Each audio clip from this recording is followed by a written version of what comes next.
Proseguimos a dar inicio a las ponencias proyectadas en la jornada de la mañana con la ponencia Desarrollo de competencias dentro de un curso de electrónica mediante el uso de videojuegos serios. Ponente principal, Brian David Borges González.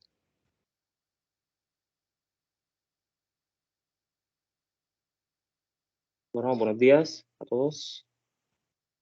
Nosotros vamos a hablar sobre la investigación de desarrollo de competencias de un curso de electrónica mediante el uso de videojuegos serios por mis ponentes, mi compañero Brian David Borges González y mi persona, Jesús Alberto Morales Rico. El docente a cargo de la investigación es el docente Gabriel Elías Chanchi Golondrino.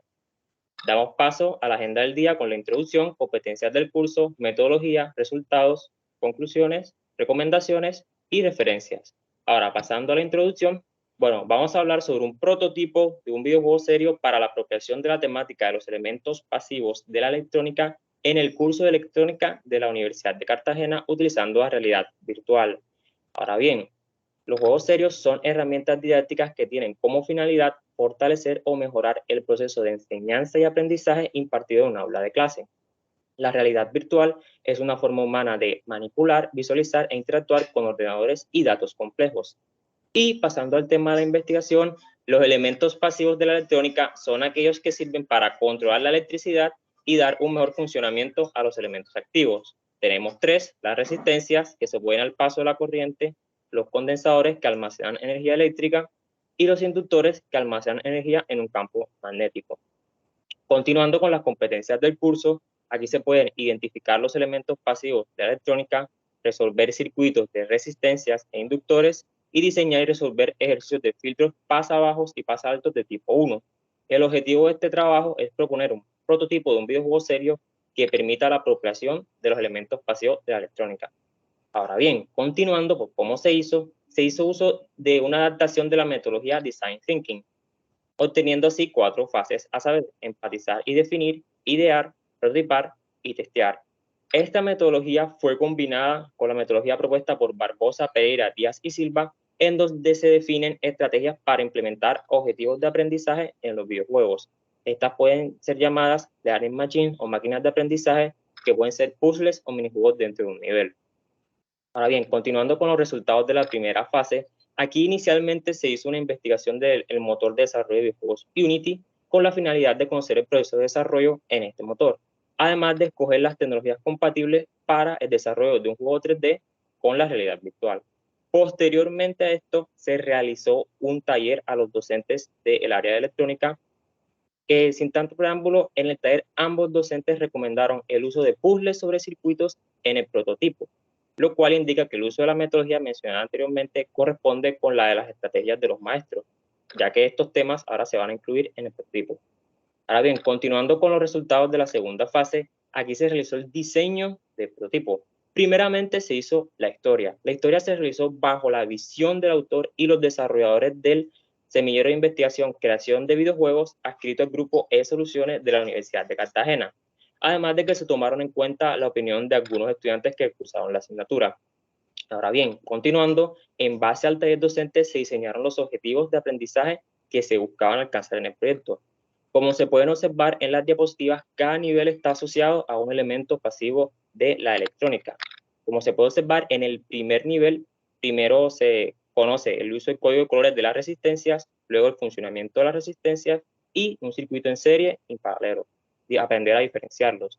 De igual manera, los demás niveles están organizados de la misma manera. Ahora bien, continuando, se adaptó la metodología propuesta por Barbosa, Pereira, Díaz y Silva para crear los flujos de los niveles.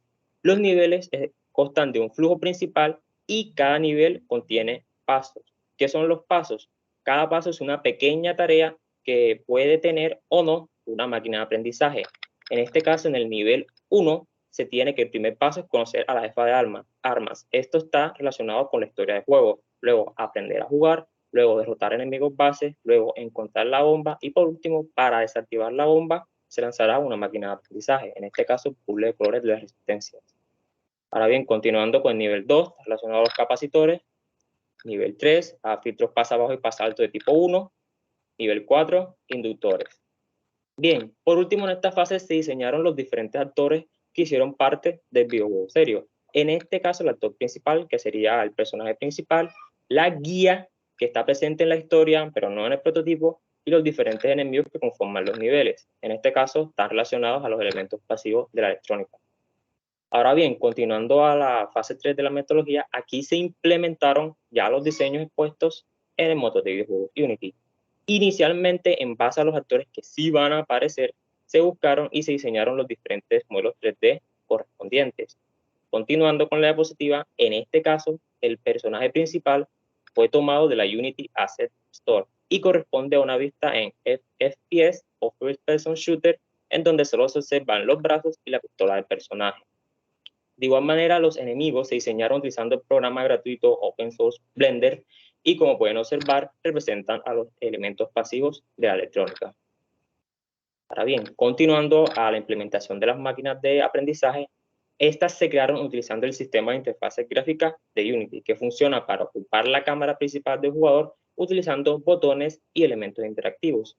Como se puede observar en las figuras del centro, hay máquinas de aprendizaje que están en el mundo del juego.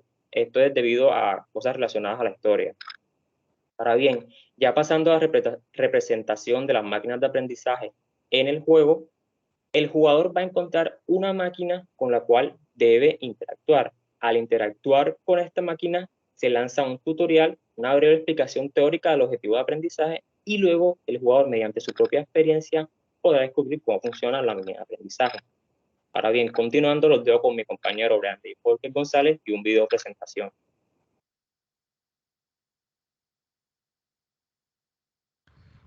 Bueno, vamos a presentar brevemente toda la jugabilidad que tiene este prototipo en un video que está en una velocidad avanzada. Se les recomienda disminuir un poco el volumen de sus audífonos, ya que el video tiene un sonido bastante elevado.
Listo, ahora para la fase de testeo de la metodología, se estableció utilizar lo que son las pruebas de usabilidad, un test de usuario, con un grupo de 5 estudiantes, ya que se recomienda utilizar un mínimo de 5 estudiantes para obtener así sea el 75% de todos los resultados posibles realizar este tipo de pruebas.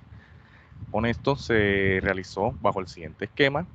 Primero, un acuerdo de confidencialidad con los estudiantes, se les realizó después un cuestionario pretest, se les asignó nuevamente una lista de tareas, y para finalizar se les realizó un cuestionario post-test.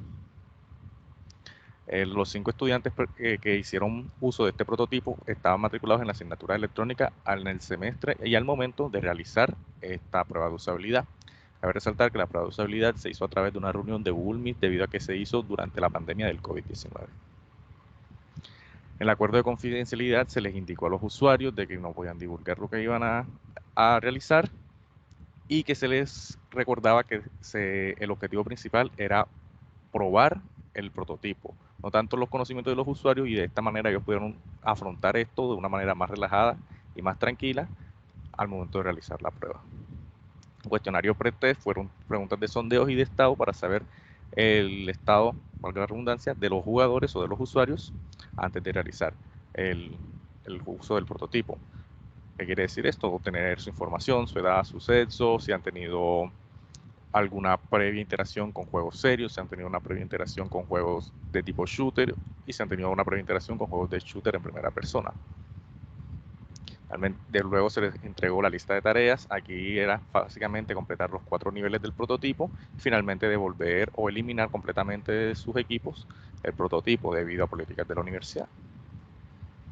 El cuestionario post-test se le hicieron preguntas sobre cómo sintieron la experiencia al usar este prototipo y su grado de satisfacción con ciertas características del juego, como lo de jugabilidad, gráficos o esquema. Con esto pudimos realizar el cálculo de la eficacia, y esto lo hicimos en base a cuántas veces moría un jugador dentro de cada uno de los niveles del juego, viendo cómo el usuario 1 en la primera tarea obtuvo una eficacia muy baja. Sin embargo, se obtuvo una eficacia total del 94%, siendo una eficacia bastante alta para este prototipo. Aquí podemos ver que la eficacia más baja es la del usuario 1, pero esta fue de todas maneras del 90%. De todas maneras, para ser la eficacia más baja de todo el prototipo, es una eficacia bastante alta. En el cálculo de la eficiencia se hizo basado en cuánto tiempo le tomó al jugador superar cada una de las tareas que tenía pendiente. Con esto logramos obtener un puntaje total de eficiencia del 123%. Aquí resaltamos que el usuario con más bajo nivel de eficiencia fue el usuario 1, con un 80%. De todas maneras, sigue siendo un resultado bastante alto para las pruebas de este prototipo. En el grado de satisfacción, se tuvieron en cuenta 5 preguntas del cuestionario post-test, en el cual se les preguntaba el grado de satisfacción con los controles, con los gráficos, si les gusta la idea de utilizar este tipo de herramientas, fue lo que más les gustó y lo que más les disgustó del juego. Para las preguntas abiertas se realizó un esquema con un puntaje de cuáles iban a ser las críticas de los jugadores, y dependiendo de estas críticas se les daba un puntaje de satisfacción. Aquí tenemos un puntaje de satisfacción del 94.4%, siendo también bastante elevada. Observamos que el usuario 5 tuvo el menor grado de satisfacción con un 88%.